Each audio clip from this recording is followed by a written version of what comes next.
Hello artists, welcome back. And remember how we were selecting analogous colors to shade last week? We're going to finish our shading on both of our mono prints. So I have 3 analogous colors selected for the background, which I'll use for the entire background. So I'm carefully tracing along the edge with one of the analogous colors, and then with the second analogous colors I'm blending in towards the center.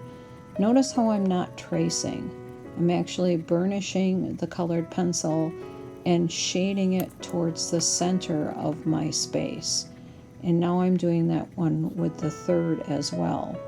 After I have the entire background complete, I'm going to begin to shade my dendrites as well for my snowflake.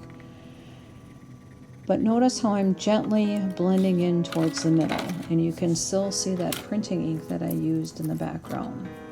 So now I'm going to take my 3 analogous colors that I selected for this dendrite point, and so I have 6 points on my dendrite snowflake, and I'm going to be shading each of those with 3 analogous colors. In this case, I have yellow, yellow-orange, and orange. And I'm going to use that until I have that completely shaded, making sure that I don't cover up the white that I have in between my designs. So I have one of my prints complete. We're really needing to have both of them finished. After they are both complete, we're going to carefully cut them out, allowing for a bit of white to show up.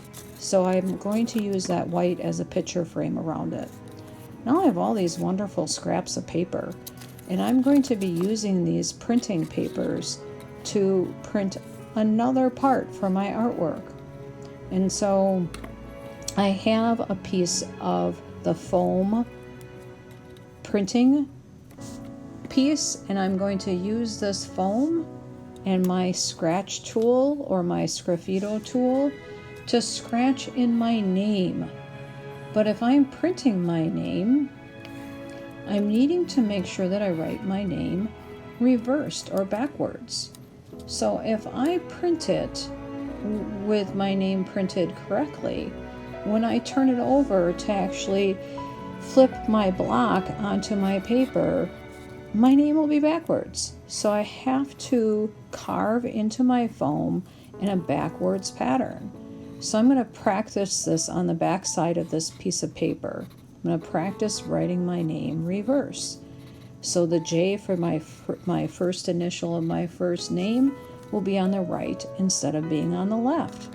And the last letter of my last name will be way over on the left instead of on the right. So I'm going to go ahead and now put that into my foam block. I'm writing it backwards.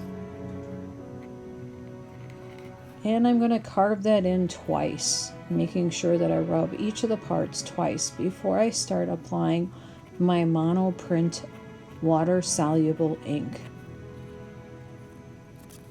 Okay, I still have a good side of that paper to use for later, so I'm going to set that aside, and I'm going to select either 3 warm colors or 3 cool colors for our name. In my case, I have selected 3 cool colors, and I'm going to carefully color over my whole printing block for my name, making sure the colors are dark. Then I'm going to take my scrap sheet of paper, and I need to mark it with my registration block. So I'm carefully tracing it with my pencil first, and after I trace it, now I have a place to print my name. I will moisten it with my sponge like we did on our other prints, and I'm going to rub the entire back of my name. If your print doesn't work out on this the first time, you can always use those other scraps, but it looks like I got lucky. Mine worked out fine. I'll wait for it to dry, and now I have a name tag for my work of art. Enjoy.